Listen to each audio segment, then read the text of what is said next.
SIR নিয়ে ধুন্ধুমার ফারাক্কায়। এই নিয়ে তৃণমূলকে কাঠগড়ায় তুলেছে বিজেপি কংগ্রেস।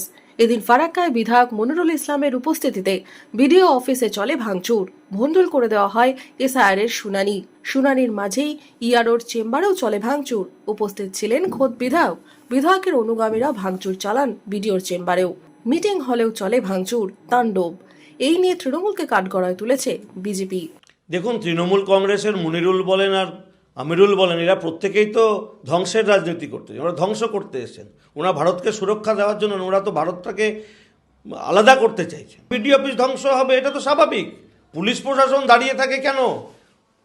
পুলিশ প্রশাসন দেখতে পায় না যে একটা বিডিও অফিস ভাঙচুর হচ্ছে, আটকাতে পারে না? এটা অন্য পার্টির লোকদের তো বিডিও অফিসে ঢুকতে দেয় না। তৃণমূল কংগ্রেস একটা ধ্বংসাত্মক রাজনৈতিক দল। তৃণমূল কংগ্রেস দেশের সংবিধানকে মানে না।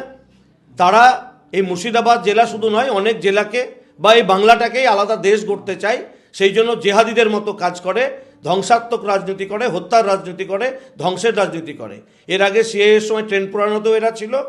এখন আজকে এসআইআর মানছি না। আরে এসআইআর ভারতের সংবিধানের বিষয়, নির্বাচন কমিশনের বিষয়। মানছো না, তাহলে দেশ ছেড়ে চলে যাও। তুমি ভারতবর্ষে থাকবে, ভারতবর্ষের আইন মানবে না, ভারতবর্ষের সংবিধান মানবে না, প্রশাসনিক দপ্তর ভাঙচুর করবে। মামার বাড়ির আবদার নাকি এগুলো? মানুষের বিচার করবে, আগামী দিনে জবাব ব্যালটের মধ্যে দিয়ে মানুষ দেবে। তৃণমূলকে নিশানা করেছেন প্রাক্তন কংগ্রেস সাংসদ অধীর চৌধুরীও। পশ্চিমবঙ্গের মুখ্যমন্ত্রীর বিচারিতাটা এইটাই, যেখানে বিডিও সব কিছু দেবে, সেখানে বিডিও এসডিওকে মানা করে দিয়েছে, ডিএম থেকে মানা করে দিয়েছে, তোমরা দিও না। অর্থাৎ দেখাবে এটা যে দেখো এই সরকারের অন্যায়ের বিরুদ্ধে আমরাই প্রতিবাদ করছি। যেখানে তাদের দায়িত্ব, যেমন একটু আগে বললাম, বার্থ সার্টিফিকেটের দায়িত্ব কার, ডোমিসাইল সার্টিফিকেটের দায়িত্ব কার? গভর্নমেন্টের। যেগুলো বলছে যে লিগাল ডিসক্রিপেন্সি, অর্থাৎ যেগুলো গভর্নমেন্ট, সেই গভর্নমেন্ট শুধানোর দায়িত্ব কার?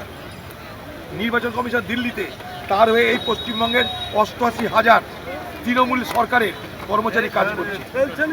নির্বাচন কমিশন দিল্লিতে, তার হয়ে 88,000 তৃণমূল সরকারের কর্মচারীরা কাজ করছে, যাদেরকে দিদি বলছে চিন্তা নাই, আমি আছি।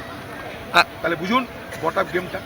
যদিও এদিন বিডিও অফিসে দাঁড়িয়ে ফারাক্কার বিধায়ক মনিরুল ইসলাম দাবি করেছেন দলীয়ভাবে দেখানো হয়নি বিক্ষোভ।